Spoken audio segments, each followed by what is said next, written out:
Ça donne envie de rester. Émilien, 12 coups de midi, explique pourquoi il ne compte pas s'arrêter au cap des 3 millions d'euros. Ce mercredi 7 mai, pour sa 587e participation, Émilien s'est montré particulièrement touché par l'accueil de l'équipe des 12 coups de midi. Un moment de gratitude qui n'a pas laissé Jean-Luc Reichmann indifférent. Le 4 mai, Émilien a bien failli perdre son titre de maître de midi dans les 12 coups de midi, face à un adversaire particulièrement redoutable, Hugo. Lors de l'épreuve du coup fatal, la tension était à son comble, et le champion n'a sauvé sa place qu'à cette seconde de la fin. Encore secoué le lendemain, Émilien a reconnu que l'épreuve lui a mis les frissons. Après avoir échappé de peu à l'élimination, le jeune champion de 22 ans est revenu sur le plateau toujours aussi déterminé, mais visiblement un peu fatigué.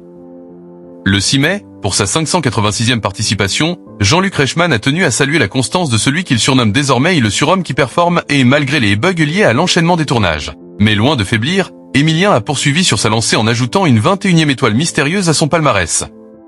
Ce mercredi 7 mai, pour sa 587e participation, Émilien a retrouvé le plateau des 12 coups de midi sous le signe de la gratitude.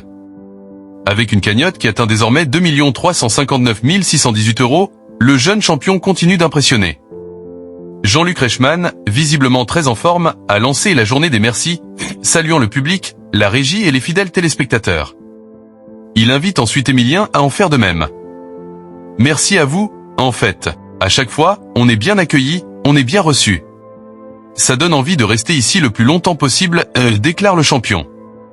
Un message qui semble émouvoir l'animateur, qui répond dans la bonne humeur.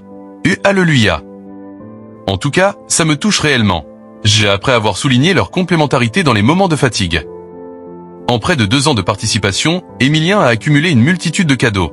Appareils électroménagers, téléviseurs, voyages et pas moins d'une vingtaine de voitures. Lucide, le maître de midi a confié sur le plateau de Quotidien qu'il ne comptait en garder qu'une, qu'il partage avec sa compagne Jessica, et qu'il revendrait le reste pour investir dans un logement.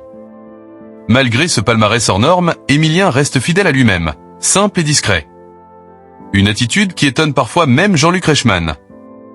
En avril, l'animateur a été stupéfait d'apprendre qu'Émilien n'avait profité que d'un seul voyage depuis le début de l'émission, et pas n'importe lequel. Une escapade à Berlin, remportée dans une étoile mystérieuse. Un choix que l'étudiant assume pleinement, préférant une découverte culturelle à un séjour paradisiaque.